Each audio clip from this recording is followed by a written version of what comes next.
Hey everyone, in this video I'm going to be giving a quick crash course and overview of two skills, planning investigations and graphical models. So for when we're planning an investigation, we want to ask an experimental question.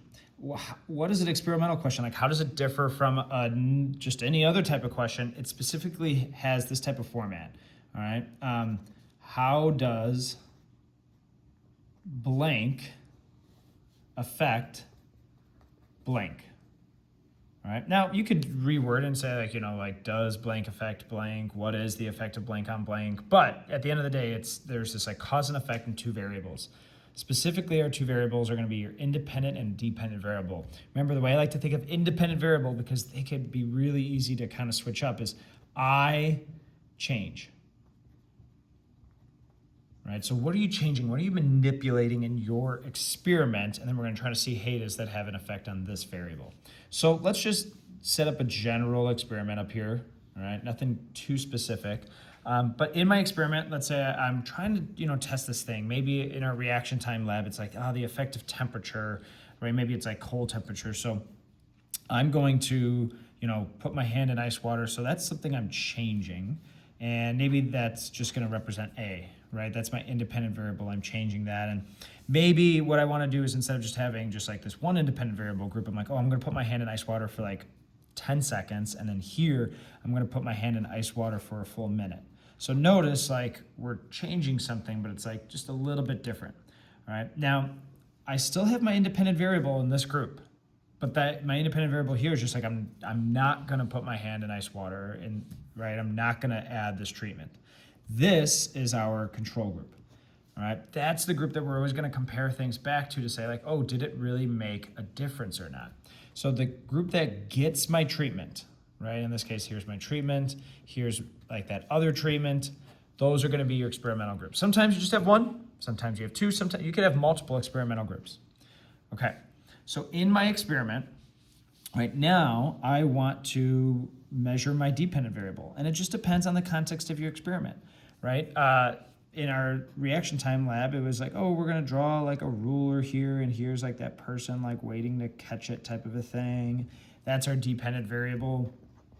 Sometimes we're going to be just literally looking at something, right? So maybe it was like looking at how many bugs, like pill bugs there were in certain chambers, and then we would do that. Other times we might use a timer, right? Or a scale.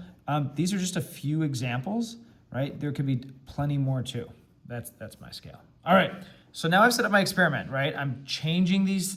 I have different groups, so now I can measure them, compare, but I need to make sure that everything else in my conditions is the same. So like maybe there's some condition that I'm gonna keep the same in exactly all the different groups. All right, maybe it's like room temperature. That's the same in all the examples. Maybe it's like the same person, or they're using their dominant hand every single time. Now notice I'm just putting numbers here, but like when you're actually drawing out your experiment, like you're drawing things, right? Just like you're doing here, or maybe if it's like temperature, you're gonna draw like a thermometer, right? Something like that, okay? And then same thing here for your independent variable, you would actually like draw these things here too. All right, so that's an overview of planning investigations. Let's move over to graphical models.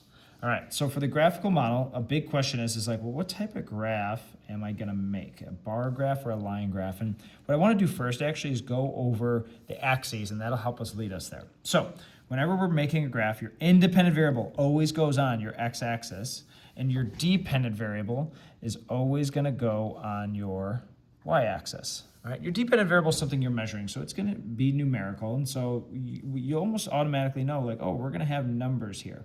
And just as a reminder, make sure, you don't always have to start from 0, by the way. Let's say we're like doing body temperature, like that might range from like, I don't know, like 95, and then I might go up by like 3s, so like 98, all right, 101, maybe I'll draw like a 104 here type of a thing. So I don't always have to start from 0, but notice I'm going up by 3s, all right, equal scale. Let's say I'm measuring something else and I want to go up by 5s, right? As long as you're going up by an equal amount, you're good, and that you're including most of like your data. So it's not just like, my bars or my lines just over here. It's taking up most. It doesn't have to be the entire thing, but most of your graph. All right, so here's my dependent variable. I would have like labeled whatever it is. And then I really want to make sure I include units. If there's units, I absolutely want to include those. Okay, so then bar graph or line graph. Well, let's say my data's in categories, right? Let's say it's like the type of organism, like here's pill bug and here is an ant, right? There's no in between these. These are categories. And when our data is in categories, that's when we're gonna make a bar graph. Right? Now, let's say I am measuring temperature, right? In that case, all right, let's say I'm going from like 50 degrees, 60, 70, 80, 90, right? I could go past 90. There's an in-between between 50 and 60.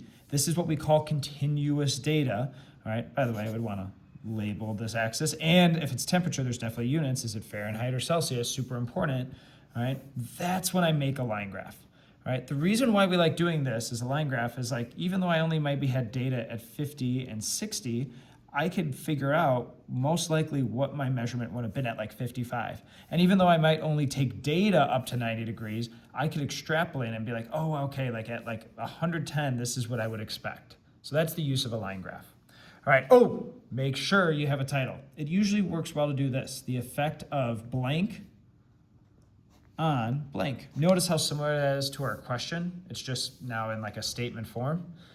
All right, thanks for watching, everyone.